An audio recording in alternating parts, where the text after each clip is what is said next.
everyone, welcome back to my channel. ഇന്ന് വന്നിട്ടുള്ളത് നിങ്ങൾ തംബ്ലൈൻ കണ്ട പോലെ തന്നെ ഇൻഡിഗോയുടെ ക്യാബിൻ ക്രൂ ഇൻ്റർവ്യൂവിൻ്റെ എക്സ്പീരിയൻസ് നിങ്ങളായിട്ട് ഷെയർ ചെയ്യാൻ വേണ്ടിയിട്ടാണ്. അപ്പം ഈ വീഡിയോ ആർക്കെങ്കിലും ഒരാൾക്ക് ഹെൽപ്ഫുൾ ആവുകയാണെങ്കിൽ എനിക്ക് ഭയങ്കര സന്തോഷമായിരിക്കും. അപ്പം നിങ്ങൾക്ക് ഇഷ്ടപ്പെട്ടാൽ നിങ്ങൾ എന്തായാലും കമൻറ്റ് ചെയ്യുക. പിന്നെ എന്തെങ്കിലും തെറ്റോ കുറവൊക്കെ പറ്റിയിട്ടുണ്ടെങ്കിൽ നിങ്ങൾ എന്തായാലും കമൻറ്റ് ചെയ്തിട്ട് അറിയിക്കുക. പിന്നെ എൻ്റെ ഫാമിലിയിലെ മെമ്പറാകാൻ വേണ്ടിയിട്ട് വേഗം സബ്സ്ക്രൈബ് ചെയ്തോളൂ. അപ്പം നമുക്ക് എക്സ്പീരിയൻസ് ഷെയർ ചെയ്ത് തുടങ്ങാം. അപ്പോൾ ഞാൻ ഇൻ്റർവ്യൂവിന് പോയിട്ടുണ്ടായിരുന്നു. ഇൻ്റർവ്യൂവിന് പോയത് ട്രിവാൻഡ്രത്താണ്. ട്രിവാൻഡ്രത്തൊരു ഹോട്ടലിൽ വെച്ചിട്ടാണ്, പേരെനിക്ക് ഓർമ്മയില്ല. അപ്പോൾ അവർ മെയിൽ അയച്ചിട്ടുണ്ടായിരുന്നത് രാവിലെ 9 മണി തൊട്ടിട്ടാണെന്നാണ്. അപ്പം ഞാനൊരു 8 മണിയൊക്കെ ആകുമ്പോഴത്തേക്കും പോയി. പക്ഷേ ഓൾമോസ്റ്റ് അവിടേക്ക് എല്ലാവരും വന്നിട്ടുണ്ടായിരുന്നു ഓൾറെഡി. എനിക്ക് തോന്നുന്നു 7 മണിയൊക്കെ ആകുമ്പോഴത്തേക്കും ആൾക്കാർ വന്നിരിക്കുന്നുണ്ടെന്ന് തോന്നുന്നു. ഓൾമോസ്റ്റ് മുന്നിലൊക്കെ ഫില്ലായിരുന്നു. അപ്പം ഞാൻ പോയിട്ട് ബാക്കിലാണ് ഇരുന്നത്. അപ്പം ബാക്കിൽ അവിടെ നമുക്ക് പോയാൽ നമുക്ക് അത്യാവശ്യം ഫ്രണ്ട്സിനെയൊക്കെ കിട്ടും. കുറേ ആൾക്കാർക്ക് ഇങ്ങനെ അങ്ങോട്ടും ഇങ്ങോട്ടൊക്കെ മിണ്ടി വർത്താനൊക്കെ പറഞ്ഞ് പരിചയമാവും. അപ്പോൾ ഒരു 9 മണിയൊക്കെ ആകുമ്പോഴത്തേക്കും HR വന്നു. അത്യാവശ്യം നല്ല ലേഡിയാണ്. അവരെ കണ്ടപ്പോൾ തന്നെ എനിക്ക് ഭയങ്കര പോസിറ്റീവ് അടിച്ചു. എന്ത് രസമാണ്. അപ്പോൾ മാം പറഞ്ഞു ഒരു 7 പേരാവുന്ന ഗ്രൂപ്പായിട്ട് ഗ്രൂപ്പ് ഡിസ്കഷൻ റൗണ്ടിന് പോകാൻ വേണ്ടിയിട്ട്. അപ്പം നമ്മൾ എന്ത് ചെയ്തു എന്ന് വെച്ചിട്ടുണ്ടെങ്കിൽ നമ്മളങ്ങനെ 7 പേരായിട്ട് പോയി. അപ്പം ഞാൻ ലാസ്റ്റാണ് പോയത്. അപ്പോൾ ഫസ്റ്റായിട്ട് നിങ്ങളോട് പറയാണ്, ലാസ്റ്റ് പോകാൻ നിൽക്കരുത്. ലാസ്റ്റ് ആകുമ്പോഴത്തേക്കും നമ്മളുടെ ഉള്ള മോട്ടിവേഷനൊക്കെ പോകും. ബിക്കോസ് എന്താണെന്ന് വെച്ചിട്ടുണ്ടെങ്കിൽ 7 ആൾക്കാർ പോയിട്ടുണ്ടെങ്കിൽ അതിൽ 7 ആൾക്കാരും ചിലപ്പോൾ സെലക്ട് ആവാതെ വരും. ചിലപ്പം ഒരാളെ സെലക്ട് ആയിട്ടുണ്ടാവുള്ളൂ. ചിലപ്പോൾ 4-5 ഗ്രൂപ്പ് പോയിട്ട് ആ 4-5 എണ്ണത്തിൽ ആ 4-5 ആൾക്കാരും ചിലപ്പം എന്താവില്ല, കിട്ടില്ല. അപ്പം നിങ്ങൾ ആരും എന്ത് ചെയ്യരുത്, അങ്ങനെ ചെയ്യരുത്. നിങ്ങൾ ഫസ്റ്റ് തന്നെ പോവുക. എന്നിട്ട് തോക്കുകയാണെങ്കിൽ ഓക്കെ, കുഴപ്പമില്ല. അല്ലെങ്കിൽ ഫസ്റ്റ് തന്നെ എല്ലാ റൗണ്ടും കഴിഞ്ഞ് കഴിഞ്ഞാൽ സമാധാനമാണ്. അപ്പം എത്ര പെട്ടെന്ന് പോകാൻ പറ്റുമോ അത്രയും പെട്ടെന്ന് പോവാം. ഞാൻ ഏറ്റവും ലാസ്റ്റുള്ള ഗ്രൂപ്പിലാണ് പോയത്. ഞങ്ങളായിരുന്നു അതിൽ ഏറ്റവും ലാസ്റ്റുള്ള ആൾക്കാർ, 7 പേര്. അപ്പം അതിൽ ആർക്കും കിട്ടിയോന്ന് എനിക്കറിയില്ല. അപ്പം അങ്ങനെ നമ്മൾ ഗ്രൂപ്പ് ഡിസ്കഷൻ റൗണ്ടിന് പോയി. ഗ്രൂപ്പ് ഡിസ്കഷൻ റൗണ്ട് എന്ന് പറഞ്ഞിട്ടുണ്ടെങ്കിൽ ജസ്റ്റ് ഇൻട്രൊഡക്ഷനും പിന്നെ നമ്മളെ ഏറ്റവും നമുക്ക് ഏറ്റവും മോട്ടിവേറ്റഡ് ആയിട്ടുള്ള ഒരാളും. അപ്പോൾ മാം ഇൻട്രൊഡക്ഷൻ പറയാൻ പറഞ്ഞു. ഇൻട്രൊഡക്ഷൻ പറയാൻ പറഞ്ഞതിൽ ഇൻട്രൊഡക്ഷനും പറയണം, ആരാണ് നമ്മളെ ഏറ്റവും കൂടുതൽ മോട്ടിവേറ്റ് ചെയ്തതെന്നും പറയണം. അപ്പോൾ കുറേ ആൾക്കാർ പറഞ്ഞു ലൈക്ക് എന്നെ മോട്ടിവേറ്റ് ചെയ്തത് എൻ്റെ അമ്മയാണ്, അമ്മ അങ്ങനെ ചെയ്യുന്നു ഇങ്ങനെ ചെയ്യുന്നു. പിന്നെ ഇൻട്രൊഡക്ഷൻ പറഞ്ഞു. അങ്ങനെ കുറേ കാര്യങ്ങൾ അങ്ങനെ പറഞ്ഞു. അതിൽ മാക്സിമം അവർ നോക്കുന്നത് എന്താ വെച്ചാൽ നമ്മളെ ഫ്ലുവൻസി, നമ്മളെ കോൺഫിഡൻസും ആണ്. അങ്ങനെ അത് കഴിഞ്ഞിട്ട് പിന്നെ നമ്മൾ ഹൈറ്റ്, വെയ്റ്റ്, BMI ഒക്കെ ചെക്ക് ചെയ്യാൻ വേണ്ടിയിട്ട് ഒരു പേപ്പർ തരും. ആ പേപ്പർ തന്നിട്ട് നമ്മൾ പോയി കഴിഞ്ഞിട്ട് ഇതൊക്കെ ചെക്ക് ചെയ്യും. അപ്പം ചെരുപ്പൊന്നും ഇടാതെ ബെയർ ആയിട്ടുള്ള ഫ്യൂട്ടിലാണ് നമ്മൾ നിന്നിട്ട് ഹൈറ്റും വെയ്റ്റും ചെക്ക് ചെയ്യുക.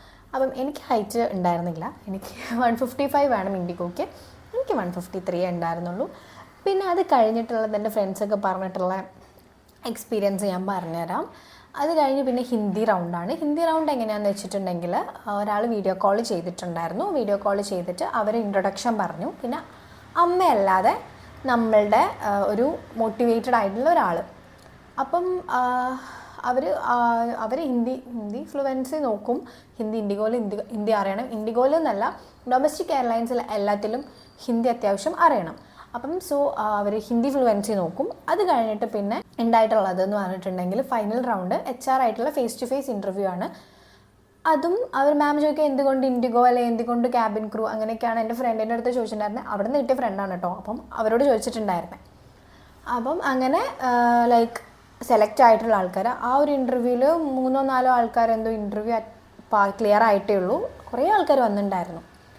അപ്പം അങ്ങനെ ഫേസ് ടു ഫേസ് കഴിഞ്ഞിട്ട് നമ്മളിപ്പം സെലക്ട് ആവുകയാണെങ്കിൽ വെൽക്കം ഓൺ ബോർഡൊക്കെ പറഞ്ഞ് നമ്മളോട് റെഡിയാവും, മെയിൽ അയക്കുന്നൊക്കെ പറയുമെന്ന് പറഞ്ഞു കേട്ടു. ഇതാണ് എൻ്റെ ഒരു ചെറിയ ഇൻ്റർവ്യൂ എക്സ്പീരിയൻസ്. പിന്നെ ഞാൻ അവിടെ ഫേസ് ചെയ്തിട്ടുള്ള കുറേ കാര്യങ്ങൾ പറഞ്ഞുതരാം. ആക്ച്വലി ഇംഗ്ലീഷും ഹിന്ദിയും ഫ്ലുവൻസി വേണം. അത് നമുക്ക് കൈന്നിടാൻ പറ്റണം. അല്ലാതെ നമ്മളവിടെ പോയി നിന്നിട്ടൊരു കാര്യമില്ല. പിന്നെ കോൺഫിഡൻ്റ് ആയിട്ടിരിക്കണം. പിന്നെ അത്യാവശ്യം നന്നായിട്ട് നമ്മളെ പേഴ്സണാലിറ്റി അത്യാവശ്യം നല്ല ബൂസ്റ്റ് ചെയ്ത് കാണിക്കണം. എന്ന് വെച്ച് കഴിഞ്ഞാൽ ക്ലീൻ ആൻഡ് ക്ലിയർ മേക്കപ്പ് വേണം എന്ന് എനിക്ക് തോന്നിയിട്ടുണ്ട്. കുറേ ആൾക്കാർ മുടി എന്താ പറയുക, നീളമുള്ള മുടി ജസ്റ്റ് പോണിട്ടൈൽ മാത്രം കെട്ടിയിട്ടും പിന്നെ കഴിച്ചിട്ടിട്ടും ഇങ്ങനെ ഇഴയെടുത്ത് പിന്നെയൊക്കെ ഇട്ടിട്ടും അങ്ങനെയൊക്കെ വന്നവരുണ്ട്. അപ്പം അവരെയൊക്കെ ഫസ്റ്റ് എന്നെ കണ്ടപ്പോൾ തന്നെ എനിക്ക് തന്നെ ഇവരെന്താ ഇങ്ങനെ വന്നതെന്ന് തോന്നിയിട്ടുണ്ട്. അപ്പം അത്രയും പ്രൊഫഷണൽ ആയിട്ടുള്ള ആൾക്കാർക്ക് ചിലപ്പം ഇഷ്ടപ്പെടുത്തുണ്ടാവില്ല. പിന്നെ സ്റ്റോക്കിങ്സ് ഇടാതെ വന്ന ആൾക്കാരുണ്ടായിരുന്നു. കാല് ഷേവ് ചെയ്യാതെ വന്ന ആൾക്കാരുണ്ടായിരുന്നു. പിന്നെ എന്താ പറയുക കുറേ മോതിരങ്ങൾ ഇട്ട് വന്ന ആൾക്കാർ അങ്ങനെയൊക്കെ ഉണ്ടായിരുന്നു. അങ്ങനെയൊന്നും പോയിട്ട് ഒരു കാര്യമില്ല. അപ്പോൾ നമ്മൾ കുറച്ച് ക്ലീനായിട്ട് പോയാൽ കിട്ടുമെന്ന് എനിക്ക് തോന്നുന്നു. ഞാൻ പിന്നെ ഹൈറ്റ് വ്യത്യാസം ഉള്ളതുകൊണ്ട് പിന്നെ അങ്ങോട്ട് പോയിട്ടില്ല, ഭാഗത്തേട്ടേ പോയിട്ടില്ല. പക്ഷേ ഒരാളുണ്ടായിരുന്നു, ഒരു ചേച്ചി, 149 എന്തോ ഉണ്ടായിരുന്നുള്ളൂ. ആ ചേച്ചി കുറച്ച് ഹൈറ്റ് കുറവാണ്. അപ്പം ആ ചേച്ചി എൻ്റെ എത്രയാമത്തെയോ ഇൻ്റർവ്യൂ ആണ്, 14 ഇൻ്റർവ്യൂ ഇട്ടാണെന്ന് പറയുന്നത് കേട്ടു. 14ാമത്തെ ഇൻ്റർവ്യൂ ആണെന്ന് പറയുന്നത് കേട്ടു. ചേച്ചീൻ്റെ പേര് എനിക്ക് ഓർമ്മയില്ല, പക്ഷേ എനിക്കിപ്പോഴും ഫേസ് നന്നായിട്ട് ഓർമ്മയുണ്ട്. ആ ചേച്ചി ഇപ്പോഴും ട്രൈ ചെയ്തുകൊണ്ടിരിക്കുകയാണ്. എന്നിട്ട് ഞാനിങ്ങനെ പറഞ്ഞു എനിക്കൊരു ഹൈറ്റിലൊരു വ്യത്യാസം തോന്നുന്നുണ്ട്, എനിക്ക് 155 ഇല്ലയെന്ന് തോന്നുന്നുണ്ടെന്ന് ഞാനിങ്ങനെ ആ ചേച്ചിനോട് ഡൗട്ട് പറഞ്ഞപ്പോൾ ആ ചേച്ചി പറഞ്ഞു നിങ്ങൾക്കൊക്കെ എന്തായാലും കിട്ടും, എനിക്ക് തീരെ കിട്ടാൻ ചാൻസ് ഇല്ല, പക്ഷേ എന്നേലും കിട്ടിയാലോ എന്ന് വിചാരിച്ചിട്ട് ഞാൻ പോവാണ്, അങ്ങനെ പറഞ്ഞു. അപ്പോൾ എനിക്ക് ഭയങ്കര ഇങ്ങനെ ശരിക്കും ആൾക്കാർ ഇത്ര അടിപൊളിയാണല്ലേ. ലൈക്ക് അവരുടെ ഡ്രീംസിന് വേണ്ടി അവരിങ്ങനെ അവർക്കറിയാം ചിലപ്പോൾ കിട്ടില്ല. കാര്യം ഇതൊക്കെ എന്ന് പറഞ്ഞാൽ അത്യാവശ്യം ഹൈറ്റ് വേണം, കാര്യം സേഫ്റ്റി കൺസേൺ ഉള്ളതാണ്, സേഫ്റ്റി നോക്കാൻ വേണ്ടിയിട്ടാണ് അവർ ഇത്രയും ഹൈറ്റ് വേണം എന്ന് പറയുന്നത് എന്നൊക്കെ നമുക്ക് നല്ല ബോധമുണ്ട്. പക്ഷെ അവരുടെ ഡ്രീമിന് വേണ്ടിയിട്ട് ശരി നമ്മൾ ഉണ്ടാക്കിയത് ഇങ്ങനെയാണ്, ദൈവം സൃഷ്ടിച്ചത് ഇങ്ങനെയാണ്, നമുക്കൊന്നും ചെയ്യാൻ പറ്റില്ല, പക്ഷെ നമുക്കൊരു ഡ്രീമുണ്ട്, അതിന് വേണ്ടി ഇങ്ങനെ ട്രൈ ചെയ്തുകൊണ്ടിരിക്കാം എന്നുള്ള ആ ഒരു സംഭവം ഉണ്ടല്ലോ, നമുക്ക് ചെയ്യാൻ പറ്റും, അങ്ങനെയുള്ളൊരു സാധനം ഉണ്ടല്ലോ. അപ്പോൾ എനിക്ക് ഭയങ്കരമായിട്ട് ഇങ്ങനെ ഇൻസ്പിറേഷൻ തോന്നി. ലൈക്ക് ഓ മൈ ഗോഡ്, ഇവരിങ്ങനെ ട്രൈ ചെയ്യുന്നുണ്ടല്ലോ അങ്ങനെയൊക്കെ. അപ്പം എനിക്കും പോകണം എന്നൊക്കെ തോന്നും. പക്ഷേ എനിക്കറിയാം എന്നോട്, ഞാൻ ഇതിന് മുന്നേ എൻ്റെ പേര് പറയാൻ പറ്റുമെന്ന് അറിയില്ല, അതുകൊണ്ടാണ് പേര് പറയാത്ത ഒരു ഇൻസ്റ്റിറ്റ്യൂട്ട് ഉണ്ട്, അവിടെ പോയി ചോദിച്ചപ്പോൾ അവരെന്നോട് പറഞ്ഞത് കിട്ടാൻ ചാൻസ് ഇല്ല. കാര്യം അവർ ഹൈറ്റ് നോക്കും, അവരെന്തായാലും ഹൈറ്റ് നോക്കും, ഹൈറ്റും വെയ്റ്റും BMI അവർ നോക്കും. ബിക്കോസ് ഇതിങ്ങനെയൊക്കെ ആയതുകൊണ്ടാണ് അവരെന്നോട് പറഞ്ഞു. അവർ കുറേ പ്ലേസ്മെൻറ്റ്സൊക്കെ നടത്തിയിട്ടുള്ള ഒരു ഇൻസ്റ്റിറ്റ്യൂട്ടാണ്. അപ്പോൾ അവരിങ്ങനെയൊക്കെ പറഞ്ഞതുകൊണ്ട് എനിക്ക് തോന്നി വെറുതെ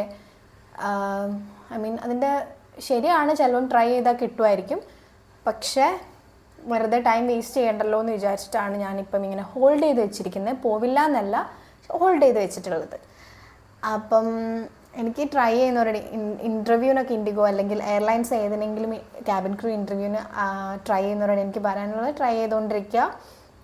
നിങ്ങളുടെ ഡിഗ്രിയും കാര്യങ്ങളൊക്കെ കംപ്ലീറ്റ് ചെയ്ത് വെക്കുക, എന്നിട്ട് നിങ്ങൾ ട്രൈ ചെയ്തുകൊണ്ടിരിക്കുക. എനിക്ക് തോന്നുന്നു കുറേ